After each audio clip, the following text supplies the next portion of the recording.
Petrol pump fraud total 4 तरीकों से हो सकता है और चारों तरीके समझने के लिए आपको पेट्रोल पंप का वर्किंग मैकेनिज्म तो समझना ही होगा। और पेट्रोल पंप का वर्किंग मैकेनिज्म समझने के लिए उसमें यूज होने वाली मशीन्स पर एक नजर डालनी ही पड़ेगी। एक पेट्रोल पंप मेनली इन 3 पार्ट्स में डिवाइडेड रहता है: डिस्पेंसर, स्टोरेज टैंक और कंट्रोलर बॉक्सेस। यहां लगी यह डिस्पेंसर मशीन है जो कि इस अंडरग्राउंड फ्यूल स्टोरेज टैंक से पाइपलाइन के थ्रू कनेक्टेड रहती है। इस डिस्पेंसर मशीन का काम कंट्रोलर रूम में लगे इस कंट्रोलर को कमांड देना होता है कि स्टोरेज टैंक में लगे सबमर्सिबल पंप को स्टार्ट करे और ऑयल को पाइपलाइन से डिस्पेंसर मशीन के नोजल तक भेजे। Once again, real life example के बिना टॉपिक को अच्छे से समझ पाना पॉसिबल नहीं है, तो मैं मेरी गाड़ी में ऑयल डलवाने के लिए पास के ही पेट्रोल पंप पर गया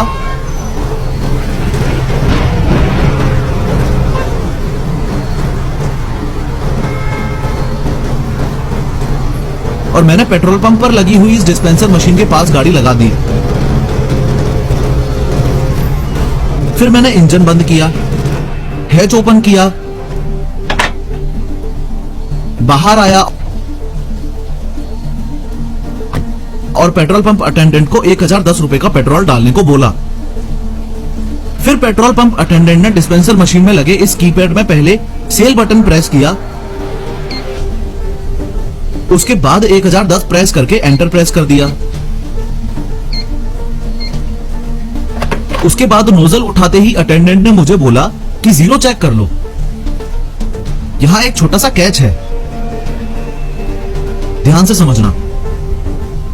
अगर आप कभी नोटिस करोगे तो पहले आपको डिस्पेंसर मशीन के डिस्प्ले में हर जगह 8888 दिखेगा, फिर डिस्प्ले यूनिट में ब्लिंक होगा और उसके बाद में जीरो आएगा। यहां प्रॉब्लम यह है कि इस बात की कोई गारंटी नहीं है कि 8888 के बाद 0000 आए ही। अगर 8888 रह गया तो आपसे पहले जिस बंदे ने पेट्रोल भरवाया होगा रीडिंग वहां से कंटिन्यू हो जाएगी। और बैड न्यूज ये है कि इस डिस्पेंसर मशीन में ऐसी सेटिंग्स की जा सकती हैं कि पास ही खड़ा दूसरा पेट्रोल पंप अटेंडेंट आपको बातों में लगा के आपका ध्यान भटकाकर रिमोट से ये कंट्रोल कर सके कि 8888 से ही पेट्रोल फिलिंग शुरू हो जाए और जीरो रीडिंग आए ही ना। इन शॉर्ट, जब भी आप रिफ्यूलिंग के लिए पेट्रोल पंप विजिट करो तो पेट्रोल पंप फ्रॉड से बचने के लिए डिस्पेंसर मशीन के इस डिस्प्ले में जीरो का बहुत खास ध्यान रखना है। एनीवेज, फर्दर अटेंडेंट ने नोजल को कार के फ्यूल टैंक में डाला और नोजल के लैच को जैसे ही प्रेस किया तो स्पीड से पेट्रोल डलना शुरू हो गया।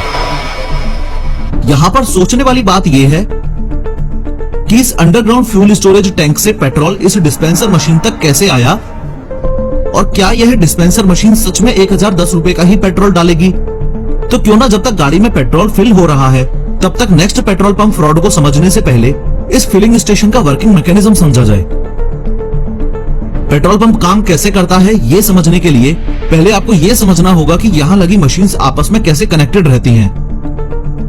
ये जो डिस्पेंसर मशीन आप देख रहे हो ये इलेक्ट्रिसिटी से चलती है। डिस्पेंसर मशीन पास में ही बने इस अंडरग्राउंड फ्यूल स्टोरेज टैंक से पाइपलाइन के थ्रू कनेक्टेड रहती है। इस पाइपलाइन से पेट्रोल स्टोरेज टैंक से मशीन के नोजल तक आता है। पेट्रोल को स्टोरेज टैंक से डिस्पेंसर मशीन तक पहुंचाने का काम कंट्रोलर रूम में लगे इस आइसोट्रोल बॉक्स का है। आइसोट्रोल बॉक्स वायर से डिस्पेंसर मशीन और फ्यूल स्टोरेज टैंक में लगी इस एसटीपी नामक डिवाइस से कनेक्टेड रहता है। इस आइसोट्रोल बॉक्स का काम डिस्पेंसर मशीन की कमांड को रिसीव करके स्टोरेज टैंक पर लगी एसटीपी डिवाइस को कमांड देना होता है। पेट्रोल पंप अटेंडेंट ने जैसे ही कीपैड से एंट्री करने के बाद नोजल को उठाया तो डिस्पेंसर के लोअर कंपार्टमेंट में लगे इस बूट स्विच ने कंट्रोल रूम में लगे इस आइसोट्रोल बॉक्स को सिग्नल भेजा कि डिस्पेंसर मशीन तक ऑयल पहुंचाओ। जैसे ही कंट्रोलर बॉक्स का सिग्नल एसटीपी को मिला तो स्टोरेज टैंक में लगी सबमर्सिबल पंप ऑटोमेटिकली चालू हो गई। सबमर्सिबल पंप में लगी प्रोपेलर ने घूमना शुरू किया और ऑयल को टैंक से उठाकर पाइप में ऊपर की ओर प्रेशर से भेजना शुरू कर दिया। यहाँ फ्यूल स्टोरेज टैंक की बात चल ही रही है तो दूसरे टाइप का पेट्रोल पंप फ्रॉड भी आपको समझा ही दूं। इस बात में कोई दो राय नहीं है कि पानी, नेफ्था और व्हाइट केरोसिन जैसे सब्सटेंसेस का यूज करके इस फ्यूल स्टोरेज टैंक में मिलावट बिल्कुल हो सकती है। लेकिन गुड न्यूज ये है कि आपके पास ये राइट है कि आप कभी भी पेट्रोल पंप मैनेजर को अप्रोच करके फिल्टर पेपर टेस्ट और डेंसिटी टेस्ट करवा सकते हो। फिल्टर पेपर टेस्ट और कुछ नहीं बस फ्यूल की प्योरिटी चेक करने का तरीका है। इस टेस्ट में फिल्टर पेपर पर पेट्रोल की कुछ बूंदें डाली जाती हैं अगर पेट्रोल में मिलावट है तो ये पेट्रोल फिल्टर पेपर पर इस तरह का दाग बनाता है, और अगर नहीं है तो फिल्टर पेपर पर बिना कोई दाग छोड़े पेट्रोल इवेपोरेट हो जाता है। डेंसिटी टेस्ट में अगेन पेट्रोल की थर्मोमीटर और हाइड्रोमीटर से डेंसिटी चेक की जाती है। प्योर पेट्रोल की डेंसिटी 710 केजी पर मीटर क्यूब से 770 केजी पर मीटर क्यूब तक रहती है। आप जब पेट्रोल रिफिल करवाते हैं तो डिस्पेंसर मशीन के डिस्प्ले सेक्शन में यहाँ पर भी डेंसिटी लिखी रहती है, कभी नोट करना। फ्यूल स्टोरेज टैंक के मिलावट के कॉन्सेप्ट से संबंधित आपको ये भी पता होना चाहिए कि ये ATG है, यानी कि ऑटोमेटिक टैंक गेज। ये एक मेटल की स्टिक होती है जिस पर ये 2 फ्लोट्स होते हैं। इनका काम स्टोरेज टैंक में ऑयल और वाटर लेवल को नापना होता है। अब आप सोच रहे होंगे कि फ्यूल टैंक में वाटर का क्या काम, तो मैं बताता चलूं कि बारिश के टाइम स्टोरेज टैंक में अगर इस डिस्चार्ज पाइप की कैप लूज है तो पानी स्टोरेज टैंक में आ सकता है। तो ये जो ATG देख रहे हो, मेजरमेंट्स के लिए इस ATG की जगह पहले गेज स्टिक यूज होती थी। गेज स्टिक से सिर्फ मैनुअली मेजरमेंट किया जा सकता था। जब गेज स्टिक यूज हुआ करती थी उस समय गवर्नमेंट को यह पता नहीं चल पाता था कि इस पर्टिकुलर पेट्रोल पंप के स्टोरेज टैंक में सिर्फ प्योर पेट्रोल ही है या किसी प्रकार की मिलावट कर रखी है। लेकिन अब पेट्रोल पंप ओनर मिलावट नहीं कर सकता, क्योंकि यह ATG इस स्टोरेज टैंक में फ्यूल और वाटर लेवल का डेटा पेट्रोलियम कंपनी के सर्वर पर अपडेट करती रहती है। फिर ये पेट्रोल आगे बढ़ता हुआ इस डिस्पेंसर मशीन के बॉटम पार्ट में आ जाएगा। यहाँ बॉटम पार्ट में ये शीयर वाल्व होता है। फ्यूल यहाँ से होता हुआ इस फिक्सेबल पाइप में आ जाएगा, फिर आगे इस फिल्टर में जाएगा, फिर आगे इस आयरन पाइप में जाएगा, उसके बाद इस असेंबली में आ जाएगा। तीसरे फ्रॉड की बात करूं तो ये असेंबली एक इंपॉर्टेंट पार्ट है और इसका वर्किंग मैकेनिज्म समझो। याद है मैंने पेट्रोल पंप अटेंडेंट को 1010 रुपए का पेट्रोल डालने को बोला था। उसने जब 1010 कीपैड में एंटर किया तो डिस्पेंसर मशीन में ये असेंबली ही इस बात के लिए रिस्पॉन्सिबल है कि मेरी गाड़ी में 1010 का ही पेट्रोल जाए, न कम न ज्यादा। इन शॉर्ट ये सारी कैलकुलेशन इस असेंबली में ही होती हैं। गुड न्यूज ये है कि ये असेंबली लीगल मेट्रोलॉजी डिपार्टमेंट के द्वारा सील्ड रहती है।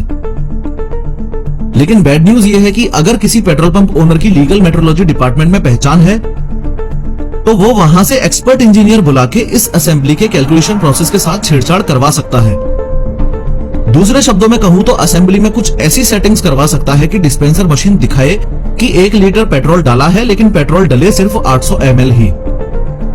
इस तीसरे फ्रॉड से बचने का तरीका ये है कि आपको अगर कभी भी ऐसा लगता है कि आपकी गाड़ी में पूरा पेट्रोल नहीं डाला गया है और आपके साथ फ्रॉड हुआ है, तो आपके पास ये राइट है कि आप पेट्रोल पंप मैनेजर से उनके पास रखे 5 लीटर के कैन में सेम नोजल से पेट्रोल फिल करवाकर चेक कर सकते हो कि आपके साथ कोई फ्रॉड तो नहीं हुआ है।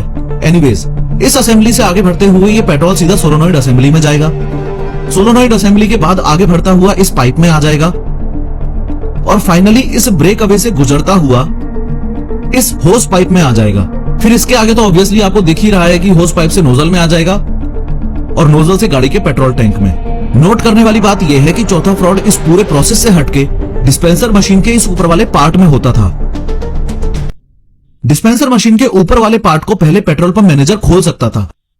उसमें डिजिटल मीटर्स को मैनिपुलेट करने के लिए मैलिशियस हार्डवेयर का इंस्टॉलेशन कर सकता था।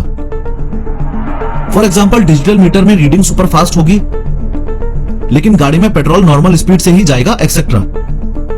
लेकिन फ्रॉड को रोकने के लिए गवर्नमेंट इंजीनियर्स ने डिस्पेंसर मशीन में कुछ एडवांस हार्डवेयर इंस्टॉल किए और अब डिस्पेंसर मशीन के अपर पार्ट को ओपन करने के लिए गवर्नमेंट इंजीनियर के पास ही एक OTP जाता है। इन शॉर्ट, ये पेट्रोल पंप ओनर बिना उस OTP के डिस्पेंसर मशीन के अपर पार्ट को ओपन करके अब मैनिपुलेट नहीं कर सकता।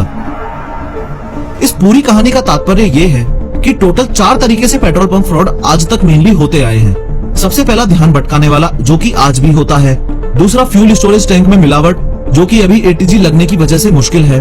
तीसरा है डिस्पेंसर मशीन में लगी असेंबली से छेड़छाड़ वाला, आज के टाइम ये भी थोड़ा मुश्किल है। और चौथा है डिस्पेंसर के अपर सेक्शन में मैलिशियस हार्डवेयर इंस्टॉलेशन वाला, जो कि OTP प्रोसेस ऐड होने के बाद अगेन थोड़ा सा मुश्किल है। इस सब के अलावा आपने एक बात और नोटिस की होगी कि पेट्रोल पंप अटेंडेंट पेट्रोल भरते वक्त नोजल के लैच को बार बार प्रेस करता है। कुछ लोगों को लगता है कि ये फ्रॉड है, बट टेक्निकली देखा जाए तो ये पेट्रोल के प्रेशर को कंट्रोल करने के लिए किया जाता है ताकि एंटर्ड अमाउंट से ज्यादा फिल ना हो जाए। दूसरे शब्दों में बोलूं तो अगर डिस्पेंसर में लगी इस असेंबली के साथ छेड़छाड़ नहीं की गई है तो नोजल को प्रेस करने से अमाउंट ऑफ फ्यूल एंटर्ड में कोई भी फर्क नहीं पड़ेगा।